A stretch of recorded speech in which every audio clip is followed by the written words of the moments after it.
Hello, I wanted to show you how to do a little trick photography here. I'll show you here in a second. Now, I'll actually edit this green wire out in post, but I'm actually using a Voigtlander 40mm on a Nikon D750 to take a picture of another Voigtlander that's sitting on the stand. This only took me 8 minutes to set up. Now, I talk about time dilation before many times, and right now, as you can see, if I were to turn the light off, we still have a lot of light pouring in the windows here. It's only 6 o'clock in the evening, and as you can see here, I have a Voigtlander 40mm, and I'm taking a photograph of another Voigtlander 40mm. Now, all I've done is drop a black background behind here. I've used a stand. I've actually taped the lens cap in front of the Voigtlander 40mm, and I've used some industrial duct tape to tape the Voigtlander down so it doesn't roll off and crash, which is obviously not a good thing.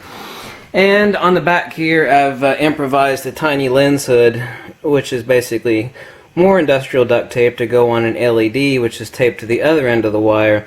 The center section of the wire is taped to the center part of the stand. So what I'm doing, obviously, is I'm shooting a green light through the rear of the lens, through the aperture, and then I'm using red LEDs for effect off the front of this lens. So this only took me, like I said, about 8 minutes basically to set up.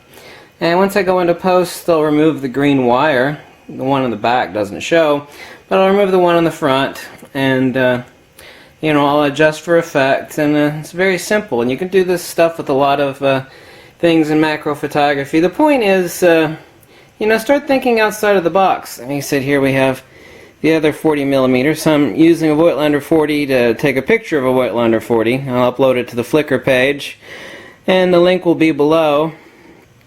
And I wanted to make this video to those of you that order. No, they're not supported. I don't think Voigtlander's ever supported anybody, but I'm certainly not getting anything from them.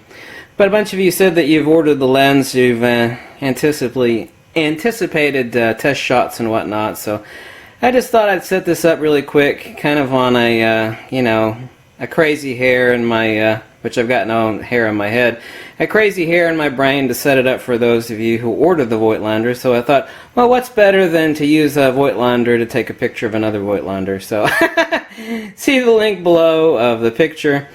And also there's another video tonight, a bunch of you that thought about buying the lens. I'm going to answer your questions, since I've already made 2 videos about this lens.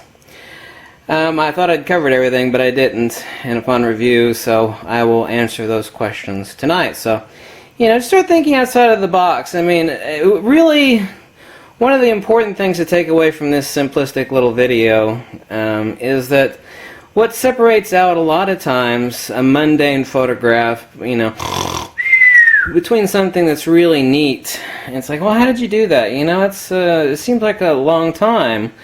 It's not a tremendous amount of setup, and you know, separating out a mundane photograph from an amazing one that could pad your portfolio really is as simple as an 8-minute setup. So you could spend 100 hours taking a bunch of mundane photographs and hope to God that a couple of them turn out nice, or you could do out of the box stuff like this. I mean, it doesn't have to be this. Just think outside of the box, but think, well, what if I plant a speed light over here and use a remote trigger? What if I use an LED behind something to illuminate it, and I use layering effects on my light? Because, you know, one of the things that defines a professional photographer, obviously, is composition and light manipulation. So, you know, ultimately, this is a lot quicker. It's like, well, 8-minute setup, yeah, but you're spending 100 hours taking mundane photographs like the rest of us, and we all do that. We're all guilty of it.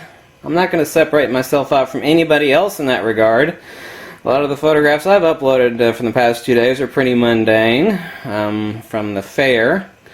But the point being is that, you know, if you can scope out 8 minutes of time and, you know, hatch a little project in your brain, then you can create amazing photographs and save yourself a lot of time. So anyway, just think about that, and that's really one of the key things that a lot of people, really most photographers, should be doing in their lives, but they're not doing. So thanks so much. And remember, even though there's a lot of light pouring into the house, since I dropped the ISO down to 100 and the aperture to f/22, I've allowed myself enough time dilation using the Velo Shutter Boss here.